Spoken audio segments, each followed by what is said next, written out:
A escravidão no Brasil. Aquele pequeno detalhe de 300 e poucos anos que a gente aprende em 2 páginas do livro de história, entre uma foto de engenho e outra do navio negreiro. Mão de obra barata, muito conveniente. Foi o eufemismo mais elegante que já se inventou para o trabalho forçado, tortura e desumanização institucionalizada.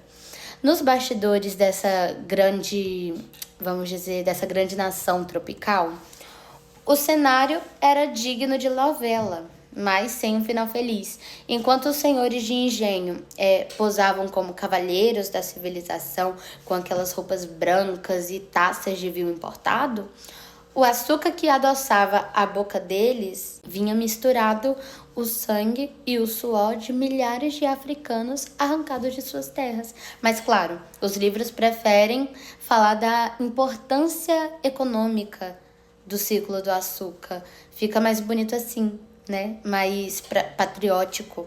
Ninguém quer manchar a história com história demais. Na prática, o Brasil colonial parecia um grande teatro. E os bastidores, os bastidores, né? Era o verdadeiro inferno. Lá os atores principais não tinham nomes, eram números com função. Tinham que sorrir quando o senhor mandava, ajoelhar quando o padre passava e trabalhar quando o sol nascia ou continuavam mesmo quando ele já tinha se escondido. O descanso era uma ideia exótica, tão exótica quanto a própria liberdade.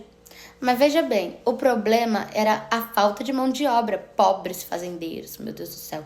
Que tragédia precisar de gente para trabalhar de graça. E o mais curioso é que, segundo os manuais didáticos, a escravidão foi uma instituição necessária para o desenvolvimento. Os livros falam da vinda dos africanos como se eles tivessem comprado uma passagem de navio. Ai, vieram da África, vieram sim. Amarrados, sufocados, empilhados como se fosse mercadoria. Muitos nem chegaram. Morriam no caminho, sem direito a sequer uma cova com seu nome. A economia agradece, afinal, não há capitalismo sem cadáveres embaixo do tapete. E por falar em tapete, a abolição, aquela grande festa da Princesa Isabel, foi o melhor truque do iluminismo da história. De repente, um país inteiro ficou livre, no papel, né, claro. Os senhores de engenho acordavam e continuaram sem nada, mas a foto da princesa segurando a caneta ficou linda. O livro mostra, o resto não precisa. A gente aprende a decorar datas e não consequências.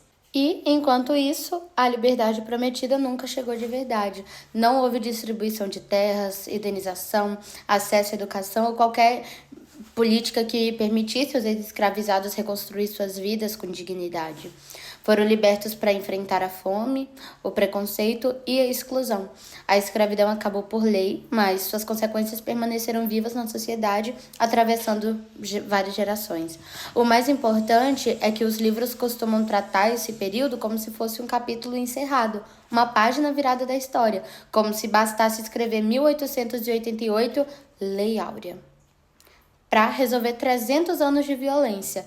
Mas a história não termina quando a tinta seca no papel. Ela continua nas desigualdades sociais, no racismo estrutural, na dificuldade de acesso à educação, ao emprego e às oportunidades que ainda atingem grande parte da população negra. Também pouco se fala sobre aqueles que resistiam.